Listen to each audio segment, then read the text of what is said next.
Everyone's favorite whiny millennial, Taylor Lorenz. Well, I don't know. Maybe she's not a millennial because some people have argued that she's in her 40s or whatever.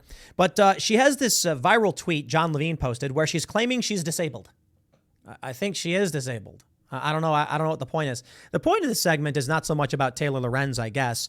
It's about the fact that the current generation taking the reins from the institutions and the next generation are woefully under and unprepared for real life. And oh boy, if you haven't already heard me say, get out of the cities, get some chickens and become self-sufficient, let me say it again for you, Nancy. She tweeted, "Disabled people are fighting to participate in society. That's all we want.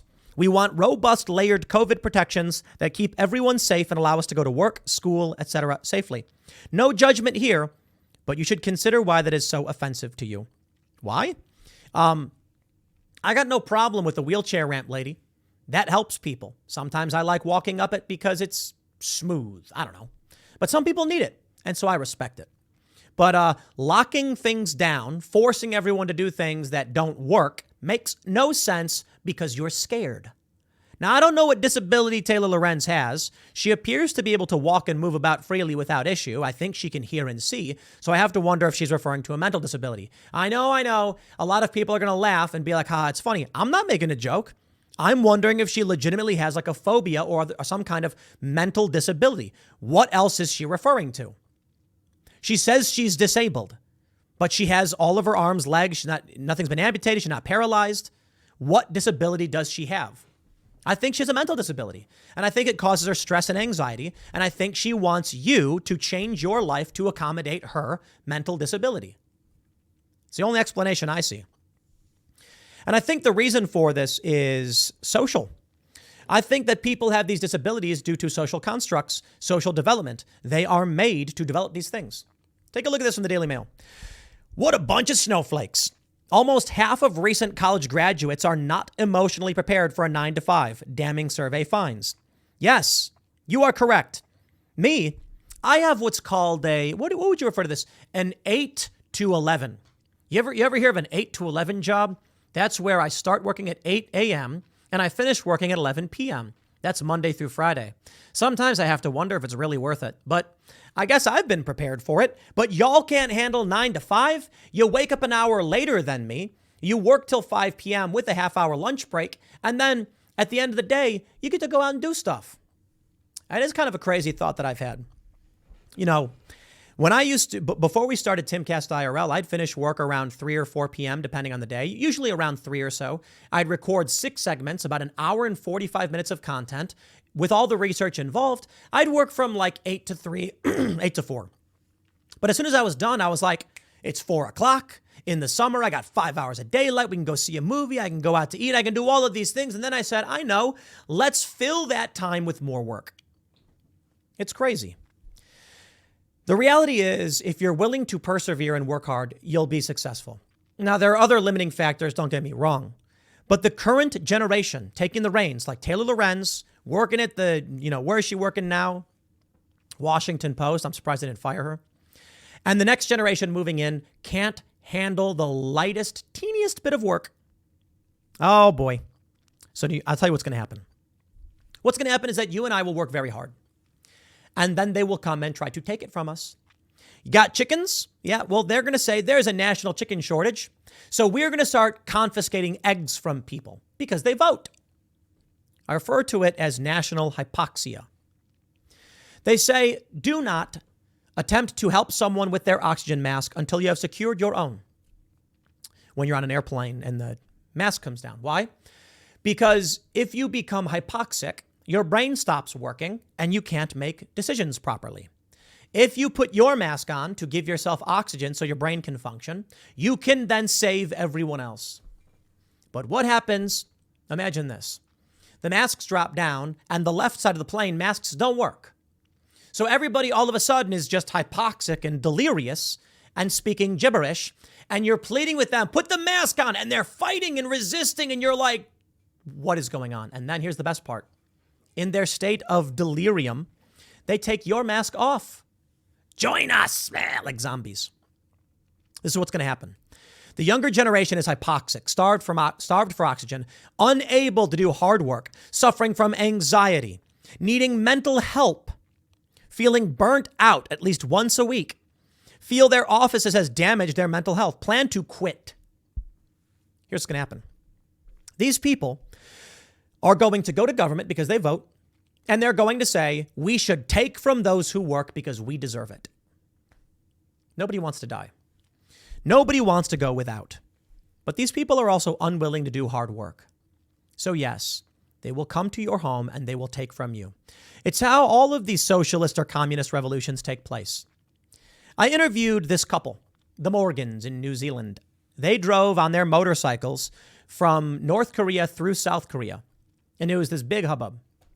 It's actually one of Vice's most popular videos. It's called, I think it's the North Korean Motorcycle Diaries.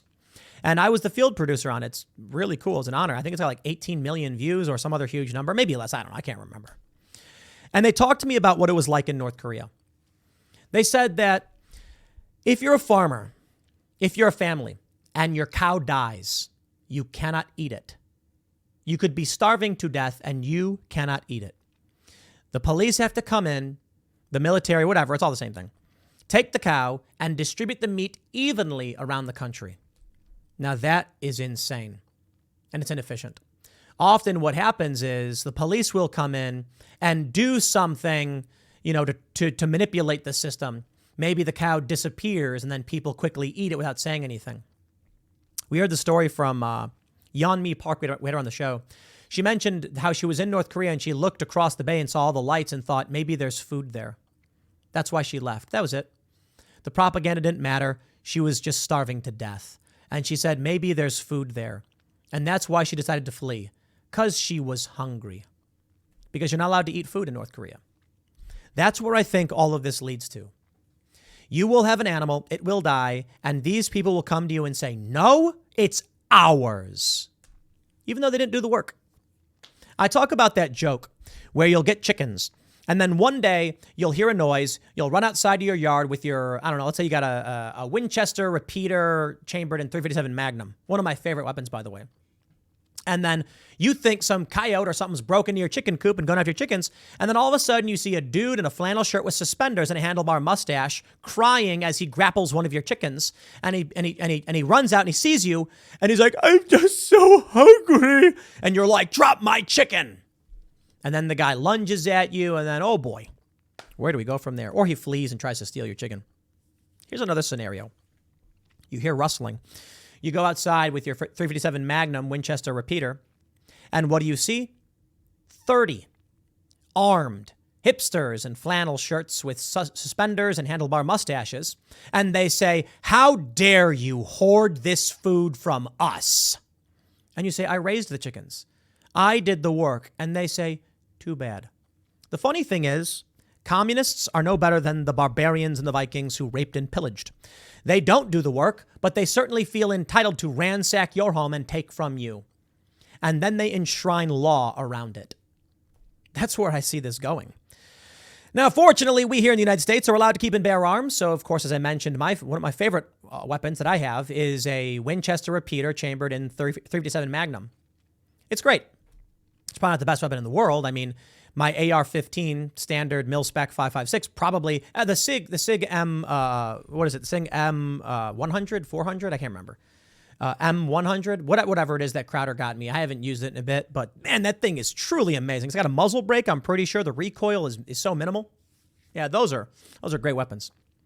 But I like the repeater, the .357 Magnum. I don't know. I enjoy it. Very cowboy-like. Probably not practical. But in this country, allowed to keep and bear arms. So maybe that will keep us safe from evil people who would lie, cheat, and steal and attack us in our own homes. I certainly hope no conflict ever arises out of this. I hope people are safe and mind their own effing business. But we're looking at a generation of depressed, anxious grubbers. Now, you can mock them all day and night saying they're too weak to get anything done. They're terrified, sure, but they vote. And there will be cops and there will be military and they will come knocking on your door.